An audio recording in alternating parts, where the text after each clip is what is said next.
مولاي صل وسلم دائما أبدا على حبيبك خير الخلق كلهم. مولاي صل وسلم دائما أبدا على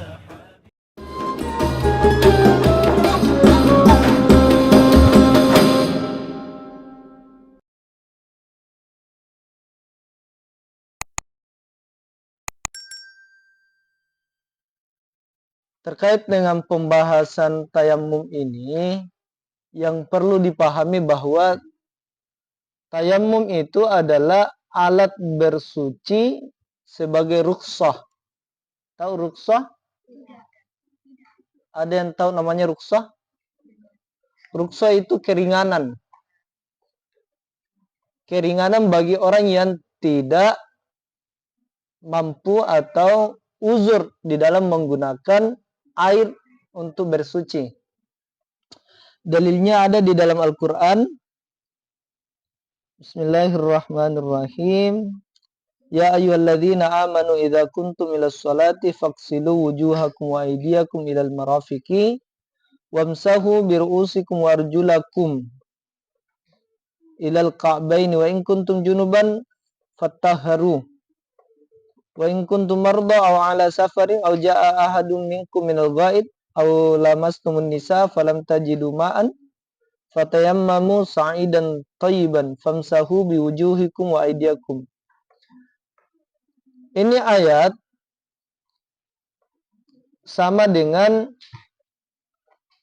ayat yang membahas tentang berwudu.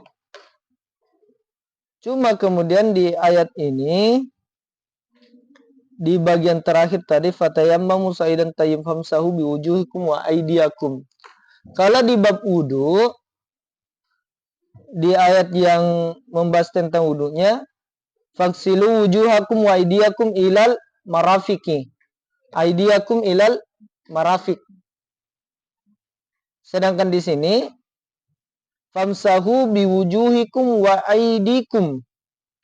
Tidak disebutkan ilal marafiq. Sehingga para ulama berbeda pendapat di dalam mempraktekkan bagaimana tata cara melaksanakan tayamum. Ada yang bertayamum yang sama dipraktekkan tadi Husnul, dari tangannya ujung jari sampai ke siku. Ada juga yang bertayamum itu tangannya hanya sebatas di ku, ini nama ku'un, sampai di pergelangan tangan. Karena menurut para ulama, tangan itu dari jari sampai ke siku. Ada juga yang mengatakan tangan itu dari jari sampai pergelangan tangan. Ini sama-sama tangan. Sehingga alternatif yang paling gampang itu untuk tayamum hanya sampai sini saja. Baru begini. Kasih begini saja. Selesai. Sudah sampai naik ke atas. Oke, paham ya? Oke, selanjutnya. Sebenarnya banyak permasalahan di dalam bab tayamum ini. Ini PR untuk kita semua, tolong dicari jawabannya. Kira-kira di dalam bertayamum itu, apakah sah tayamumnya seseorang kalau dibantu bertayamum? Bisa membayangkan dibantu bertayamum? Orang yang istilahnya kayak dia sapu bagian tayamum orang tersebut. Itu pertanyaan pertama. Yang kedua, apakah sah menggunakan debu yang berada di atas punggung seekor anjing? Pernah lihat anjing? Biasa itu main-main di pasir. Ada biasa itu kalau dia setelah baring, dia berdiri karena goyang-goyangkan badannya, kemudian berhamburan debunya. Apakah itu bisa dipakai bertayamum atau tidak? Yang ketiga, ada lagi pertanyaannya. Tahu adatnya orang India, kalau ada orang meninggal, dia dibakar. Toh? Kemudian ya, abu-abu. Abunya bercampur dengan tanah misalnya atau debu. Apakah bisa dipakai itu atau bagaimana? Saya datang bertanya, bukan datang untuk menjawab. Jadi saya rasa untuk pembahasan bab tayamum itu sama seperti yang disampaikan juga Ustaz kemarin, saya lihat di live streamingnya Kak Ros, itu sudah dijelaskan secara detail. Dan untuk tambahan itu supaya kita ini bukan hanya sekedar belajar mendengarkan saja, tapi kita berusaha mencari. Dan untuk tambahan pengetahuan, tambahan wawasan itu sebenarnya yang paling banyak itu ketika kita mencari. Dan itu yang paling berkesan, mencari. Mencari ketika sudah mencari, kemudian dapat apa yang dicari, itu yang paling berkesan. Dan pasti akan diingat seumur hidup. Ada pertanyaan? Untuk pertanyaan-pertanyaannya tadi ini saya rasa sudah terjawab. Yang tadi misalnya ada orang pakai cincin. Di bab tayamum itu kalau misalnya dia sampai mengusap wajah, itu sudah disunahkan untuk melepas cincinnya.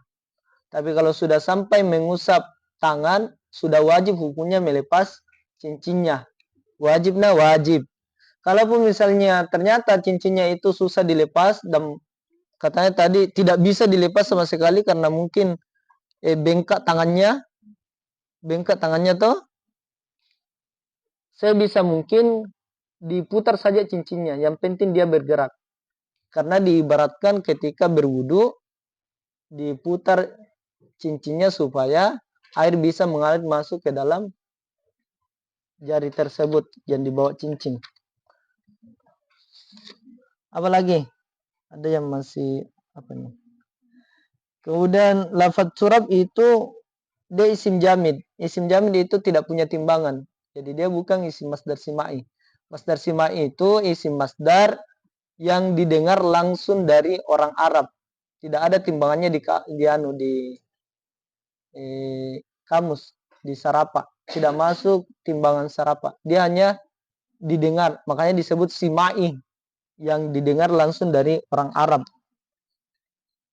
Untuk mencari air itu ketika dia misalnya bertayamum karena tidak adanya air, minimal 2,5 km.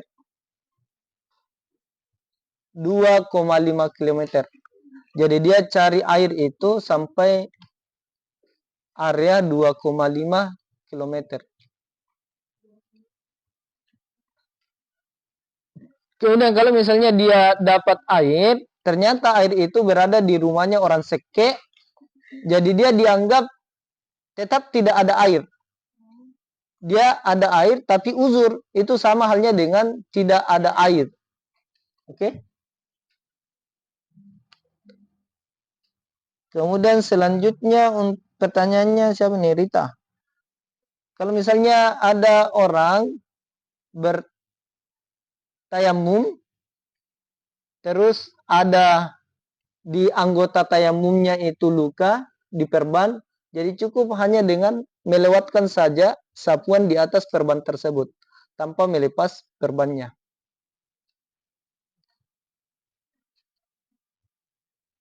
Kemudian bagaimana kalau kita selesai sholat, lantas kita dapat air, jadi sholatnya tetap dihukumi sah dan tidak perlu diulang. Kalau jawabannya tadi husnul disunahkan, memang ada pernyataan dari ulama yang tetap mensunahkan. Tapi ya hukumnya sholatnya sah, jadi karena sudah sah tidak perlu mengulang. Orang yang tidak punya tangan terus dia bertayamum, bagaimana caranya? Hah? Kalau misalnya tidak ada orang yang dia tempatin untuk minta tolong, bagaimana? Guling saja keluar. Hah? Guling-guling saja, jangan di. Sebenarnya tata cara bertayamum itu banyak. Yang masih diperbolehkan juga itu dia guling-guling. masih diperbolehkan. Guling-guling itu masih diperbolehkan, cuma tidak wajar. Karena ada alternatif yang gampang, ngapain cari yang susah kalau ada yang gampang.